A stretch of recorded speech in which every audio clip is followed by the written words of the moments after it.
우리에게 주신 말씀에 근거하여 안타까운 일이 일어날 때 할 일에 대해서라는 제목을 가지고 우리가 함께 생각하는 시간을 갖도록 하겠습니다. 오늘 새벽 0시를 기준으로 전염병 경계 2단계가 발령되었습니다. 교회에서 정규 예배 이외에 다른 모임과 식사 제공이 금지되었습니다. 코로나 바이러스 19가 다시 유행하기 때문입니다. 안타깝게도 여러 교회에서 코로나 바이러스 19가 감염되는 일이 벌어지고 있습니다. 지하의 예배당에서 예배를 드릴 수밖에 없는 성도의 수가 적은 교회에서 이런 안타까운 일이 벌어지고 있어서 마음이 더욱 무겁습니다. 하나님의 복음을 전하는 교회에서 왜 이런 일들이 벌어지도록 하나님은 수수방관하고 계실까요? 이처럼 우리가 이해하기 어려운 안타까운 사건을 접하게 될 때 우리는 하나님의 뜻과 섭리에 대하여 의심하게 됩니다. 인간의 이성으로 모든 것을 파악하고 알 수 있다고 생각하기 때문입니다. 그러나 인간의 이성으로는 하나님의 뜻과 섭리를 이해할 수 없습니다. 하나님의 일은 하나님께서 우리에게 계시하여 주시지 않으면 우리는 알 수 없는 것입니다. 오늘 본문의 말씀을 통하여 우리가 갖게 되는 의문에 대한 해답을 얻을 수 있기를 바랍니다. 두어 사람이 예수님께 와서 로마 총독인 빌라도가 갈릴리 사람들을 살해하고 그들의 피를 그들의 채물에 섞은 것에 대하여 말하였습니다. 갈릴리 사람들이 예루살렘에 와서 제사를 드릴 때 빌라도가 그들을 처형하자 그들이 흘린 피가 그들의 채물에 섞이는 끔찍한 일이 발생한 것입니다. 이 이야기를 예수님께 전한 사람들의 의도는 빌라도의 잔혹성과 신성 모독을 고발하기 위한 것이 아니었습니다. 그 사람들이 의도한 것은 갈릴리 사람들의 죄가 얼마나 크면 그런 비극적인 일을 당하였습니까? 라는 의도였습니다.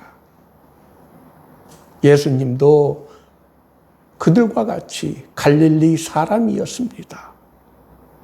그러나 예수님께서는 그들의 의도를 아시고 예루살렘에서 실로암 망대가 무너져 치어 죽은 사람 18사람이 예루살렘에 살고 있는 다른 모든 사람들보다 그들의 죄가 더 많아서 그런 일이 그들에게 일어난 줄 아느냐라고 되물으셨습니다. 예루살렘에서 실로암 망대가 무너져 죽은 18사람의 죄가 다른 사람들보다 많아서가 아니라 그런 재난은 누구에게나 언제든지 닥칠 수 있다는 의미로 우리 예수님은 말씀하셨습니다. 인류의 조상인 아담의 원죄의 영향으로 모든 사람은 필연적으로 죽게 되어 있습니다. 기독교에서의 죄란 하나님의 명령을 어기는 것입니다. 하나님께서 먹지 말라고 한 금단의 열매를 아담이 따먹음으로 죽음이 형벌로 모든 인간들에게 내려진 것입니다. 우리 모든 인간은 아담의 죄로 인하여 당장 죽을 수밖에 없는 존재들입니다.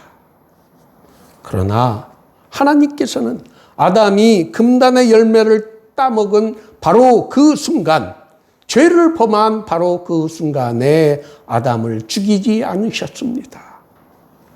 아담은 그 열매를 따먹고도 지금으로는 상상할 수 없는 오랜 기간인 930세를 살다 죽었습니다. 930년이라는 기간이 얼마나 긴 기간인지 우리는 상상할 수 없습니다. 그러나 930년이라는 기간이 고려시대 때부터 조선시대 끝까지 그 해당되는 기간이라는 것을 알면 얼마나 오랜 시간을 아담이 살다 죽었는지를 우리는 알게 됩니다. 아담의 범죄로 인하여 인간은 당장 죽을 수밖에 없는 존재가 되었습니다. 그러나 그 죽음이 당장 실행되지 않고 유예되었을 뿐입니다. 그 유예된 죽음이 어떤 사람에게는 빠르게 또는 다른 이에게는 늦게 당하는 것뿐이지 빨리 죽는 사람들의 죄가 다른 사람들보다 크거나 또는 작기 때문에 그런 일이 벌어지는 것이 아니라는 것을 우리 예수님께서는 말씀하신 것입니다. 하나님께서는 유예된 죽음, 멸망의 시기를 왜 어떤 사람에게는 빠르게 또 다른 어떤 사람들에게는 늦게 적용하시는지를 우리는 알 수 없습니다. 그렇다고 해서 어떤 이에게 빠른 죽음이 닥쳤게 하였다고 해서 우리는 하나님을 원망할 수 없습니다.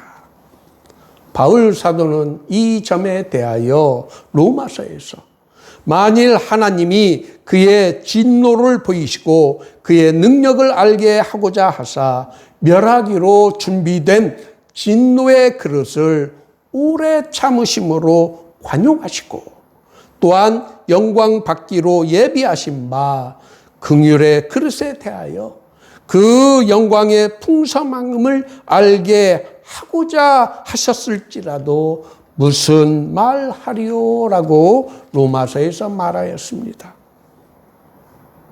하나님께서 죄를 지은 자에게 즉각적으로 벌을 죽음을 내리지 아니하시는 것에 대하여 바울 사도는 또 로마서에서 혹 내가 하나님의 인자하심이 너를 인도하여 회개하게 하심을 알지 못하여 그의 인자하심과 용납하심과 길이 참으심의 풍성함을 멸시하느냐라고 하였습니다. 우리 인간은 하나님이 하시는 일에 대해서 따질 수 없는 존재인 것입니다. 우리가 우리의 이성으로 우리에게 일어나는 일에 대해서 설명할 수 없다고 해서 하나님을 비난할 수는 없는 것입니다. 우리가 우리의 이성으로는 설명할 수 없는 안타까운 재난을 당하거나 그것을 보게 될 때에 우리가 해야 하는 일이 있습니다. 그것은 오늘 우리 예수님께서 말씀하신 너희도 회개하지 않으면 이와 같이 망하리라라는 말씀을 기억하고 우리의 죄에 대해서 회개하는 것입니다. 이런 우리가 알 수 없는 재난과 사고를 당할 때 우리가 해야 하는 일에 대하여 예수님은 포도원 지기 비유로 설명하여 주셨습니다. 한 사람이 포도원에 무화과 나무를 심은 것이 있더니 와서 그 열매를 구하였으나 얻지 못한지라. 이렇게 예수님의 비유는 말씀합니다. 포도원에는 포도나무를 심는 것이 상식입니다.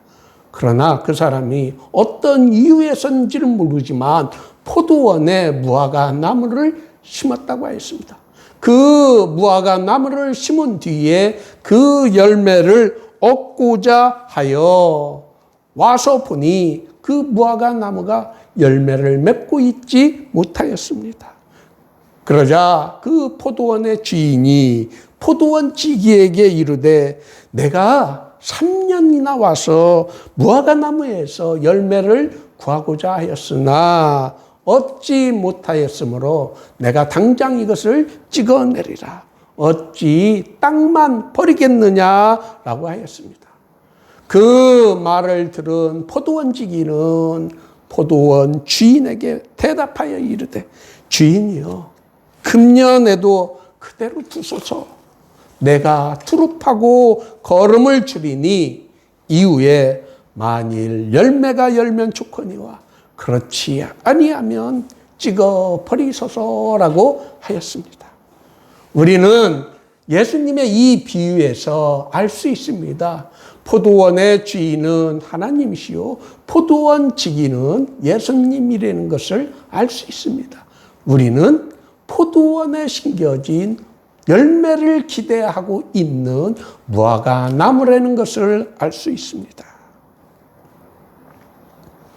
우리가 이 세상을 살면서 우리 주변에서 일어나고 있는 여러 가지 재난과 안타까운 사건을 통하여 깨달아야 하는 것은 우리를 향하신 하나님의 은혜와 사랑을 깨닫고 우리의 잘못된 행실을 바로잡는 회개를 하는 것입니다.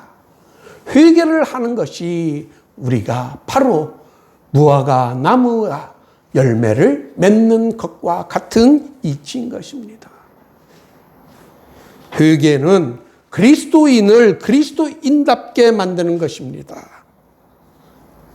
참된 그리스도인은 죄를 살면서 하나도 짓는 것이 아니라 죄를 지었을 때 그것을 회개하고 반성하고 하나님께 용서를 구하는 회개의 기도를 드리는 것입니다. 그런 사람이 참된 그리스도인입니다. 우리는 이 세상을 살면서 다른 사람들의 죄에 대해서 그들의 죄를 정죄하고 비난하는 태도를 보여야 하는 것이 아니라 우리 자신을 먼저 돌아보고 우리에게도 그런 잘못이나 죄가 없는지를 살피고 만약 있다면 그것을 회개하는 태도인 것입니다.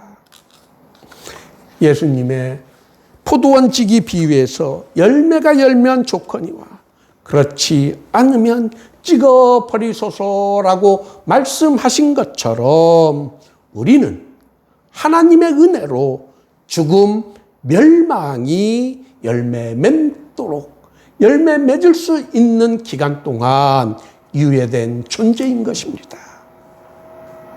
우리 모든 인간은 아담의 원죄로 인하여 당장 죽을 수밖에 없는 존재들입니다. 다만 그 죽음의 시간이 유예된 것뿐입니다.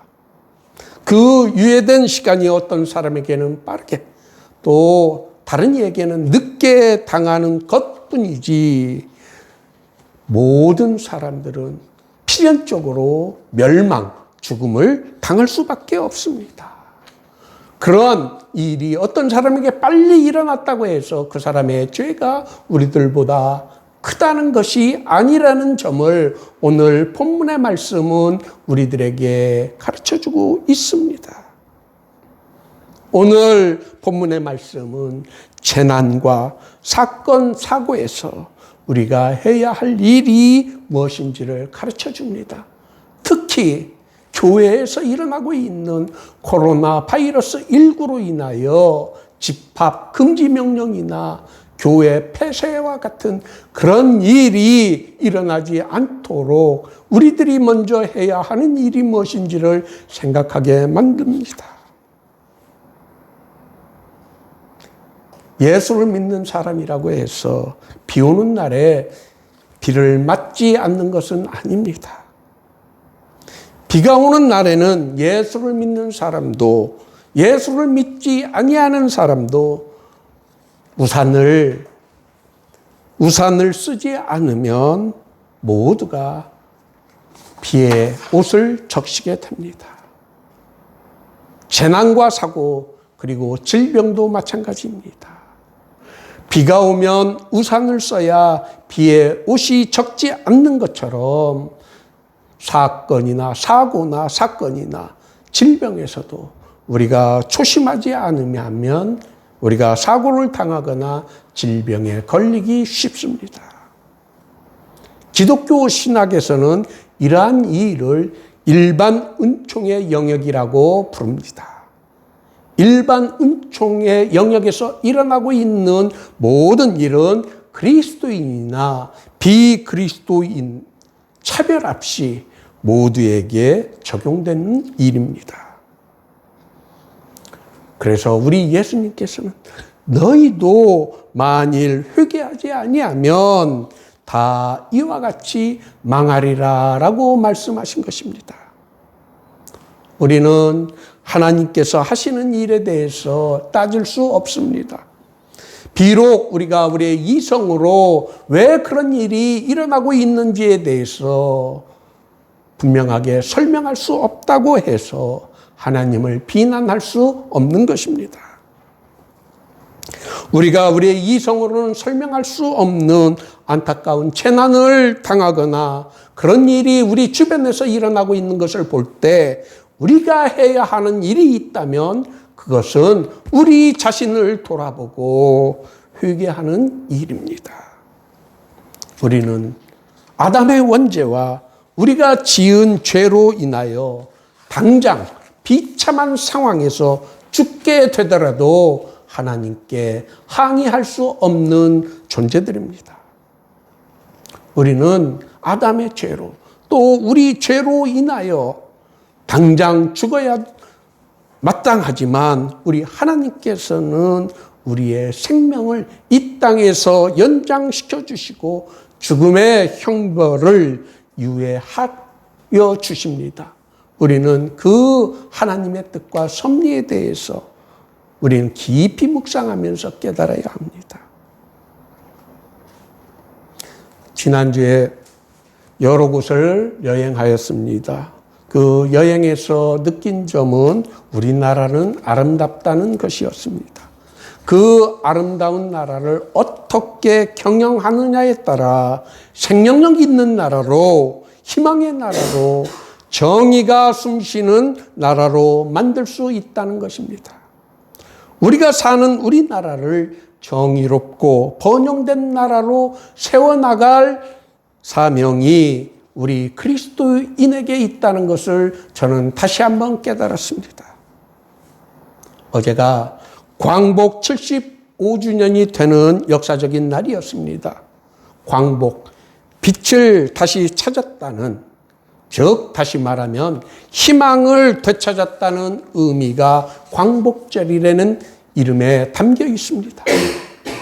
우리는 우리 시대의 사람들에게 희망의 빛을 비춰주고 있는지를 살펴보아야 합니다. 예수님께서는 너희는 세상의 빛이라고 말씀하셨기 때문입니다. 교회는 희망을 주는 곳입니다. 교회는 희망을 선포하는 곳입니다. 교회는 절망에 빠진 사람들에게 희망의 빛을 비춰주는 곳이 되어야 합니다. 로마 가톨릭 교회가 성장하는 이유는 개종 강요가 아닌 매력 때문이라고 프란치스코 교황은 그의 책 복음의 기쁨에서 주장하였습니다. 저는 그 구절을 들으면서 목사로서 한없이 부끄러움을 느꼈습니다. 우리 개신교회들이 우리 사회의 매력적인 존재인지에 대해서 되돌아볼 필요가 있습니다. 우리는 예수를 믿지 않는 사람들에게 희망을 전해주었는지, 희망의 빛을 비추어 주었는지, 복음의 가치를 제대로 선포하고 그것을 가르치고 복음의 가치대로 사는 것이 무엇인지를 보여주었는지를 되돌아보아야 합니다. 너희 빛이 사람 앞에 비치게 하여 그들로 너희 착한 행실을 보고 하늘에 계신 너희 아버지께 영광을 돌리게 하라라는 우리 예수님의 명령을 우리는 제대로 실행하고 있었는지를 반성하고 회개하여야 합니다. 우리 예수님의 말씀처럼 우리가 착한 행실을 우리 이웃들에게, 세상 사람들에게 보여줄 때 우리 그리스도인들이 세상 사람들에게 매력적인 존재가 될 수 있는 것입니다. 오늘 모두의 교회 예배에 참석하신 여러분 모두가 하나님의 사랑과 예수 그리스도의 은혜를 깊이 깨닫고 감사하는 올바른 그리스도인의 삶을 사시기를 예수님의 이름으로 축원합니다. 아멘.